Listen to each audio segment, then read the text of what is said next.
Summer is right around the corner, so I busted out the fans. I'm trying to see just how hot it can get in here before I'm like, let's use the AC. I used to turn on the AC when it hit 90 degrees back at the old place, so we'll see how much better this place does. I know it's biased towards staying a little colder than the old place, but we'll see what happens, especially with the humidity and the hard floors. Worst comes to worst, just don't have as many rugs and things like that. But that's another discussion entirely. In light of summer being right around the corner, though, I've got a fan right around the corner, right over that way-ish, that you're going to be hearing throughout this and other discussions, which is one reason why I'm not going to be doing much in terms of the studio stuff. I think the studio stuff is kind of just a fun thing to do from time to time, like radio style and whatnot, but I think that with the commentary and even the simple stuff, like sitting down in front of the camera and talking like this, that it's simple enough that I could just cover all the bases with just, at the very least, talking like this, as opposed to having to bust out the radio style setup. Do I want to use the closet? Do I have people roaring around in motorcycles outside? Things like that, because that unfortunately is one of the drawbacks to the weather getting better once winter is over. So anyways, I want to say a few words about some issues related to speakers again, because I've become a total addict. You know, when I was back in my school days, I used to make fun of the folks in the electronics shop back in high school that would constantly be tinkering with speakers all day. I'm like, how can you play with speakers so much? They're speakers. Just get them to sound good and listen to your music and enjoy them. But I get the whole thing. You know how in stories and whatnot, folks talk about wanderlust? I wonder if there's such thing as tinkerlust, where if you haven't modified something, if you're an electronics geek or something like that, you haven't tinkered with something in X amount of time, you start wanting to really tinker with stuff. So, but I want to put things in the context of feedback that I'm actually receiving through constructive YouTube comments. In light of the last wave of trolls responding to Pascal, Polaris, etc., I have decided to drop off my involvement in the YouTube comments almost or entirely, actually. Almost entirely or entirely, depending on the situation. It just makes a lot more sense for myself as someone who actually makes videos on here as opposed to trolling other people's videos. It actually makes sense for me as a content creator here to just use the comments as, hey, people want me to talk about this, they want me to address this, they want me to respond to this, get some ideas from the comments and make some videos based on that, as opposed to getting into comment wars and things along those lines. Just, I've been doing some thinking, and with some of the criticisms that go all the way back to the very beginning of my involvement with this YouTube stuff 10 years ago, it makes all the sense in the world that I should just read the comments and then respond to them via making videos about stuff people are bringing up in the comments. So that's why we're talking about speakers again, because I want to address a little something where someone's talking about space and the whole thing with space and whatnot. And we got too many Weather Channel apps open. Let's close them all down first. Got the Windows 10 one and the soon-to-be obsolete Windows 7 one, but that'll be another discussion entirely. So, speakers. They've kind of taken over this channel, and folks I used to laugh at people who tinkered with speakers all day back in my school days, not understanding why they were so fanatically obsessed with speakers, but it's a fun hobby to get into. The problem is, there's some things about speakers that are a solid warning to people who build their own computers. When you look at the numbers for how much things cost to modify a pair of speakers versus just buy a new set of speakers, it's a stern warning about DIY computer building, about the whole critical mass thing. If not enough people are building their own computers, the pricing is going to go through the roof, and things are going to get cost prohibitive versus just buying pre-assembled stuff and using your knowledge to repair it instead of, well, that's another discussion entirely. But let's see what we can talk about here. So, the issue in question here is, he's at college. He's in a college dorm. Guy's like, okay, alright, you got the thing with the home theater in a box, the AV receiver, the television being used as a monitor, which is another discussion entirely, but this has worked really well, better than some people might think. But yeah, I've been doing this for years, by the way. We can talk about that at some point later on. But what if I wasn't a adult with a career and things like that? What if I was still in college? What would I do in terms of speakers and audio if I were still in college?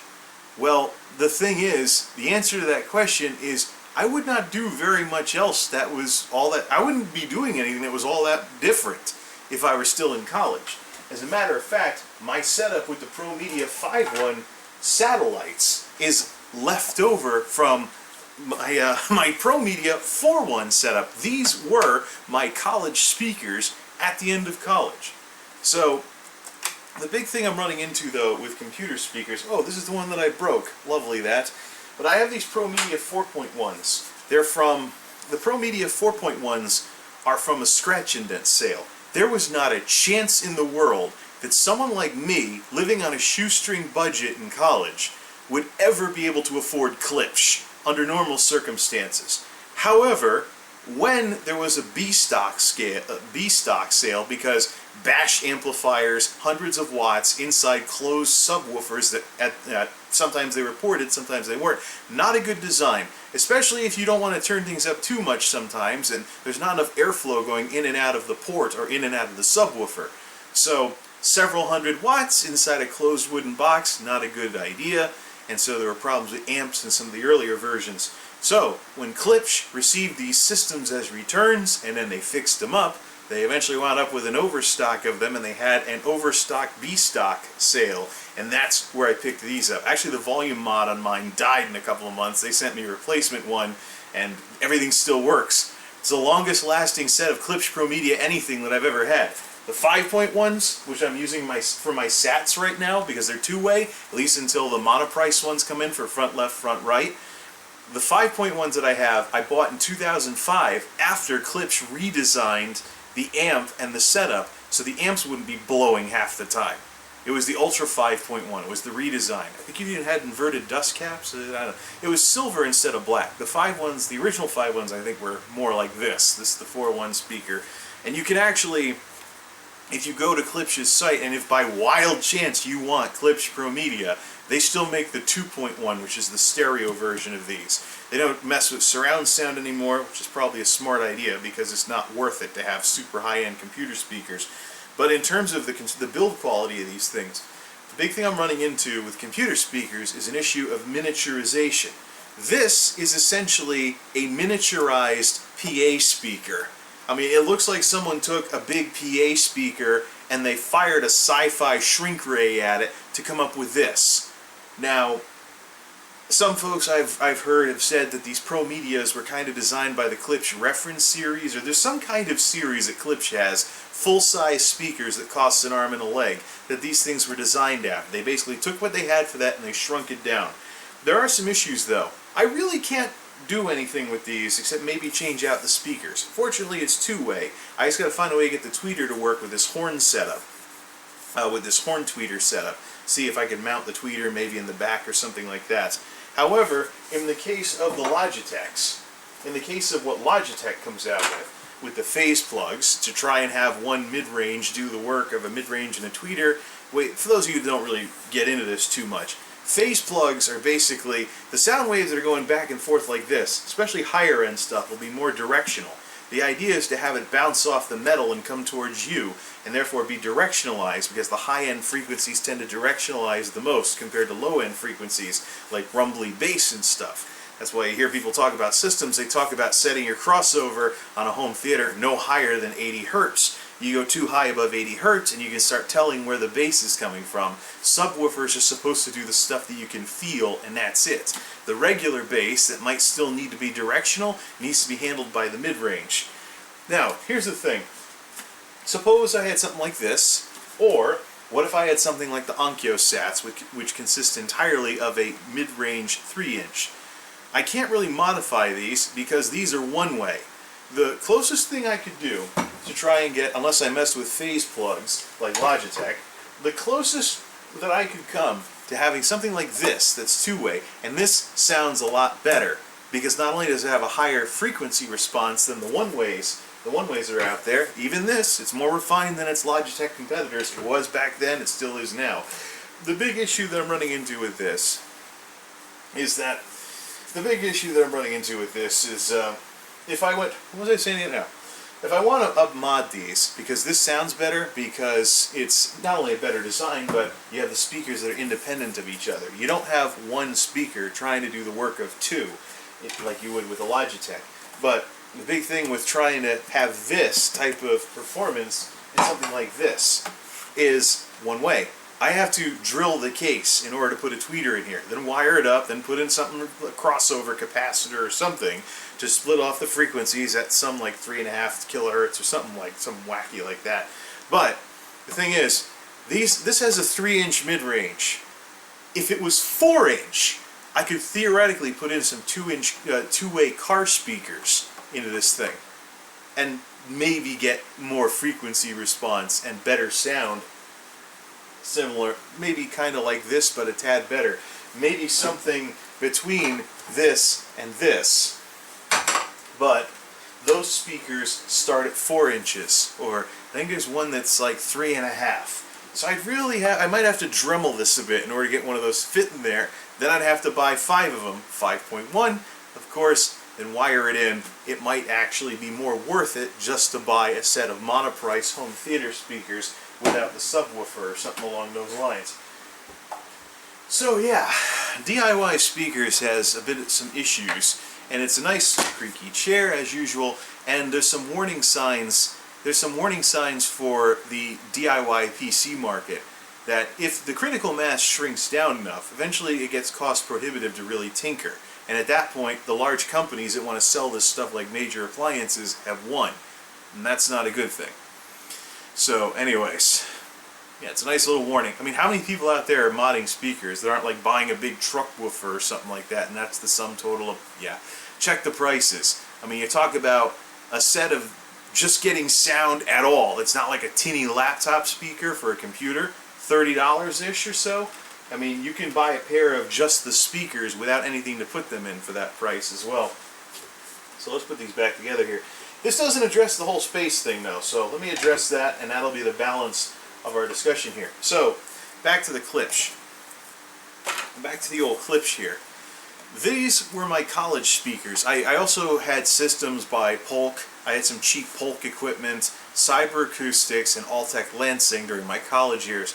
Eventually I moved up to Klipsch Pro Media when the opportunity presented itself, because Klipsch Pro Media was hands down the #1 computer speaker to have if you wanted good sound at a desk in a dorm room.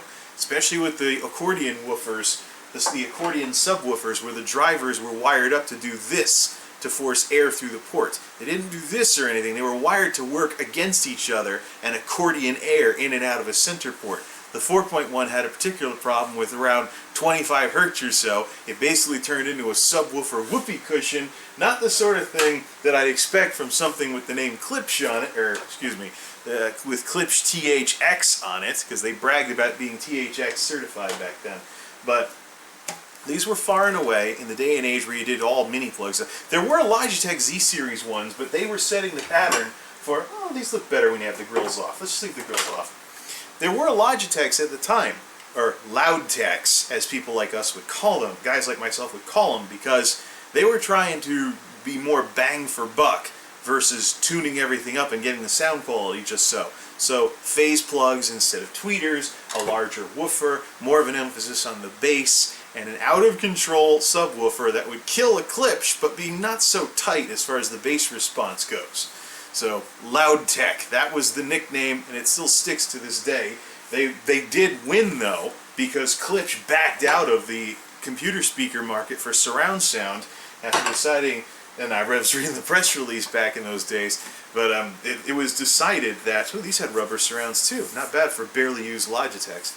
But anyways, Klipsch backed out of the market because they didn't want to keep following Logitech in their race to the bottom.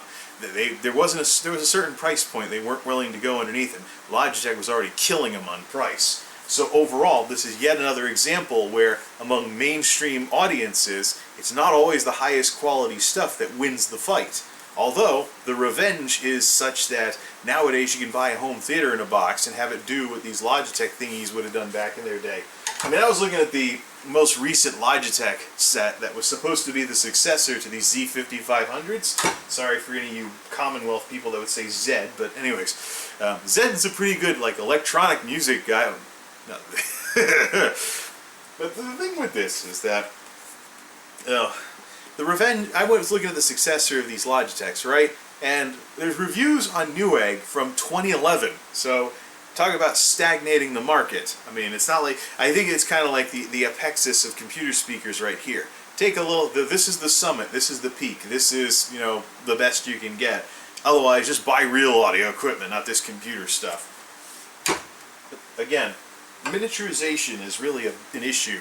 Unless you have a two-way setup like this, I theoretically could put in a new tweeter, put in a new woofer. If I blew out the surrounds on this thing, if I ever blew out the cone on this thing, I could theoretically put in new speakers on this thing. If I figured out these probably screw holes right here, get it all wired up, maybe even increase the max watts per channel. These things capped out at 80 on the 5.1s I have. My amp can do up to 100. So, but anyways, let's talk about the issue of space. The big issue with these computer speakers, though, is they're made for a little desk. They don't do as well when they're trying to power. You can put sound in a small room with these things, but get too big and these things start to fall behind pretty quickly, especially when these 3-inchers start to bottom out when you're trying to do too much with them. These, I think, have 3-inchers too, plus the cutesy little face plug. I like how the surround feels, though. More laminated rubber than what was on the Klipsch's back in the day. It's all better than foam, which is what these horrible things had. Well, it felt like foam anyways. The material is probably some other type of something, but it definitely wasn't the same kind of rubber as this. Although, you know, these could always dry rot on me or something. One of my roommates in college, he had a set of 3-ways that his dad had in college back in the 70s. He blew the woofers in 2 weeks. The surrounds were all rotted out, so gone. He put some wrap through them and destroyed them in under 2 weeks. Had to buy a new. I don't know if he reconed them or wound up getting new speakers, but we called my roommate and I. We called our place the bass cave because we had over 1,000 watts of bass potential if we wired everything up. So, you know, we probably could have shook the whole floor if we wanted to. Fortunately, we never felt like getting that crazy. But eventually he went to a stupid little 80-watt something or another for his sub, and then he had a hack job set up. It was something else, but the bass cave, that was our nickname for our dorm room, because if someone made us mad with a loud stereo, we'd make him shut up pretty quickly by overpowering him. At least we could anyways. We never had to push the red button on that, but as far as space goes, as you know, I'm using ProMedia 5.1 Ultra Sats for Ultra 5.1 Sats for my setup. My setup, and this is one of the reasons why I want to explore bookshelf speakers, is basically college plus. I bought the 5.1s in 2005, sacrificed a tax refund in order to afford them, and I was just getting started with, you know, getting all my bills in order and stuff like that. Back in those days, but I didn't want to still be... See, 4.1 with no center channel was used for gaming back in those days. 5.1 was more of a movies type thing, but as games started to use more 5.1 audio and things like that, that's when I was like, you know what, I'll figure out something else to do with these 4.1s and go 5.1 instead. And that's what I've had since. I have tossed around the idea of going 6.1, 7.1, but nah, I'm not that crazy. Plus, this place isn't all that big. That's one of the things about this geek house. It's basically dorm room plus with the space I have set aside for the setup. I mean, this setup that I have right here is probably only a little bit bigger than the last setup that I had before I graduated college in the senior townhouse apartments where we all got to have singles. Well, we had those of us who were willing to put up with a smaller room wouldn't have to deal with a roommate. But yeah, me not have to deal with a roommate for with a itty bitty room. Yes, please. So I made it work. The thing with space is, college is overrated in terms of, oh no, you're not gonna have any room. Or maybe I just went to a good school because we had invertible beds in the dorms, so you could just flip the bed, put the mattress up a little high. You'd have to alley-oop to hop up into bed, but when you're 19, 20, 21, 22, I mean, you had all the energy in the world to, you're not like arthritic or anything, I hope. I know there's some people that like it, but anyways, you have to alley-oop into bed. Space, see, the thing is, you walk into a dorm room after you grew up in a large house, and you're like, how am I ever going to make everything fit? But when you really think about it, it's just a matter of, you get used to it. I went through the same thing when I came here to this geek house, because this place is smaller than the last place I had. I was like, how am I ever going to make this place work? Now, I'm used to it. I don't have a problem with things being a little more cramped. If I had company over more often and we were having to like hold in our stomachs to slide past each other sideways, that might be a different story altogether. There's a few pinch points where that could happen. I probably should not have a lot of parties around here because people might have to we'd get sardine canned pretty quickly. Yeah, so actually this area where my setup is used to be a bedroom. The wall's been knocked out. They took out the former second bedroom in this place to make room for a decent-sized living room. So, in a way, this geek house is college plus in that respect. This geek house is college plus in that respect. So, a setup that is basically college plus works pretty well, although I do have a little bit of breathing room to experiment with bookshelf speakers instead of having to have these do all the work. But here's the thing. My setup is college plus. The biggest addition since I stopped using computer speakers after the Z5500s is the extra box for the AV receiver. So I put an all-stop metal stand, as you know, on top so that the ventilation can actually ventilate and hopefully not slow roast the consoles on top of it too much.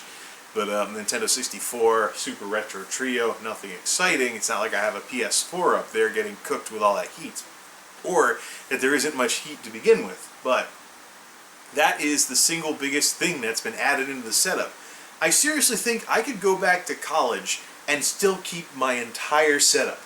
The television, I have to back the desk away from the wall like a couple inches, but that's really it. I mean, I had a tube monitor in college. I backed the desk away about 4 or 5 inches. Roommate did the same thing. Well, roommate had a laptop back in those days. But we had the desks facing each other. We had to be careful not to crash into each other. We were like this when we were playing games and stuff like that. Although my roommate was more of a straight-edge punk rock guy. Great guy, too, by the way. He was vegan, straight-edge. He didn't get all messed up on weekends. He was the most sober roommate I ever had.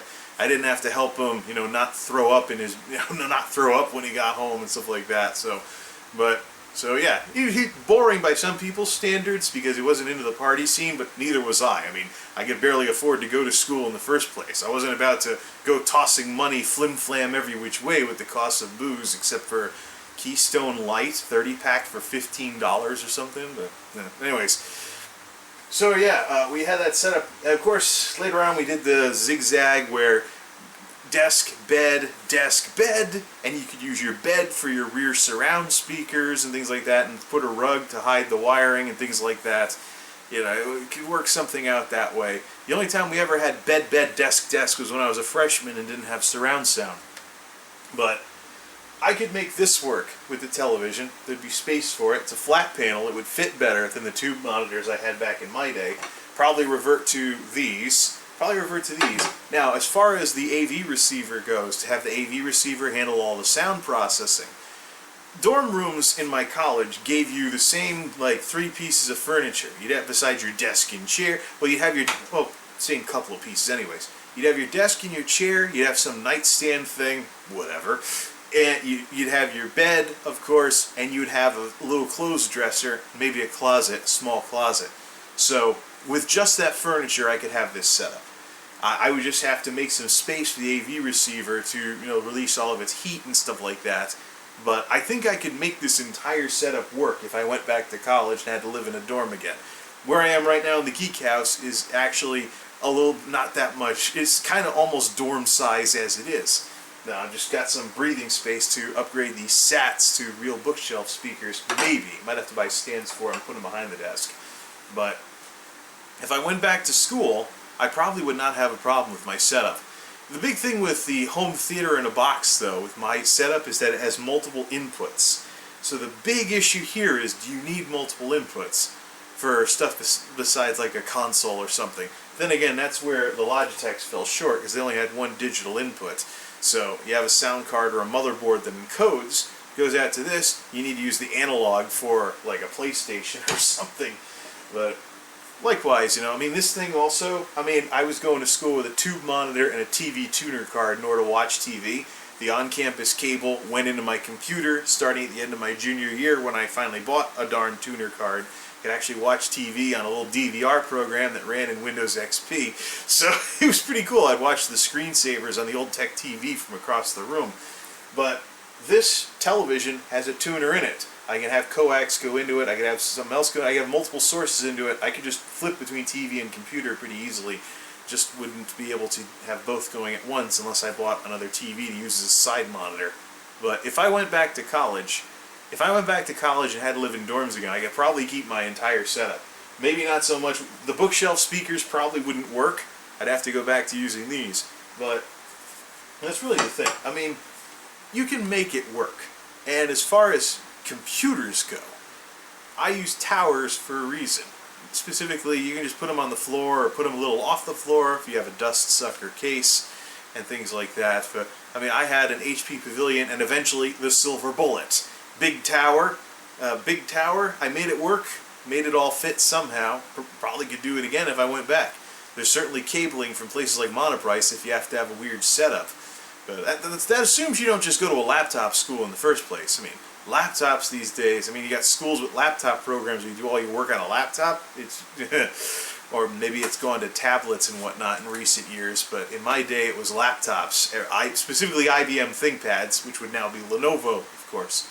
But then you would have a mini out. You wouldn't even need surround sound because you would need an external sound card just to get surround sound in the first place.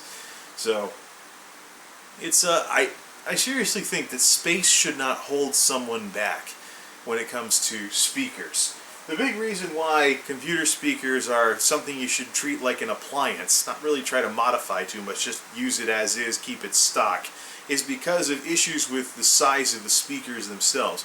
These are 3 inches, not very good for if I wanted to put something new in. Of course, I can get a 3-inch woofer and replace these, and be able to replace the sats if I dry rot these and blow them. Same thing with the tweeter. But in terms of upgrades and whatnot, especially with what happened with the Onkyo's sats with only 1 speaker in it, I don't really have, unless I do some Dremel work, to maybe sort of, I have to measure it out first, see if I can get like a 3.5 inch to fit in here, because that's what the smallest car speakers are at that are 2-way. I don't know. I think by the time I was done with that, it'd be more worth it just to save some money and get like bookshelves for front left, front right, rear left, rear right, and then figure out the center channel later. Center channel would be something else altogether because the Klipsch one is small enough to not, get in the way of the screen. It fits right in the front of the TV. That wouldn't be the case with a so-called real center channel speaker that we have out these days. But sitting at a desk and whatnot, sitting at a desk like this, it's not that big of a deal. It's not that big of a deal. You're looking at bigger drivers and whatnot to get good sound in a larger room, like a big man cave or a den or something like that. I could do that here if I gave up the project area to move the couch closer to the back. I don't feel like doing that anytime soon, though. So, how's that for chilling at Jay's Geek House? Comments from here on out will be more something I respond to through videos rather than something that I respond to directly, because there's issues with trolls and things like that, and there's issues with hijacking discussions, and something I used to see on the World of Warcraft forums a lot, where the minute the person of note posted, like a Blue or somebody from Blizzard, everybody would reply and just hijack the thread because, oh look, somebody from Blizzard posted. That increases my chances of them responding to me. Let's all post in this one thread. Yeah. Anywho, so that's the whole thing. If I went back to, what I have now isn't that much bigger than when I went to college. The AV receiver is it. I would just have to figure out the receiver. And in that case, the dorm rooms that I was in when I was in college gave me more than enough furniture that I could have easily found a way to make it work. Especially with a working remote control. Which reminds me, I gotta fix mine. Some of the buttons are kind of messed up. But maybe alcohol the contacts or something. But yeah, a lot of the space issues in college are things that are overblown. You get used to it. Unless you have a really horrible setup in a really horrible dorm, for the most part, I never really considered. The space was something that was a problem at first, but it stopped being so much of a problem once you got into the swing of things. Especially when you realize, like in my case with the dorms, the limited space that I had was mostly personal space. I would go somewhere else to shower, somewhere else to eat, somewhere else for just about everything except maybe, I'd even go somewhere else to study. It was basically the academic building never ever shut down. So once the classes were all done, the maintenance crew would be cleaning the classrooms on an overnight shift. So it was very easy to study in a classroom that the maintenance team wasn't currently cleaning. It was 24-hour security and stuff, so it's not like all the classrooms were always locked. But I mean, I did it without needing a laptop. Basically, I had a desktop in college, and I made do with computer labs and stuff for computery stuff anywhere else. So, just requires some ingenuity.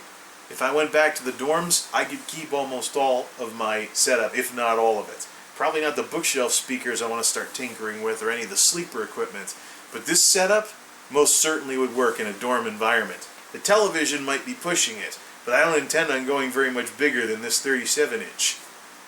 So, hope this gives some folks some answers or some inspiration or something to comment on. Thanks for watching, everybody. Till next time, this is MultimediaJay signing off. Thanks for stopping by. And with summer right around the corner, I got the fan right over there. Stay cool.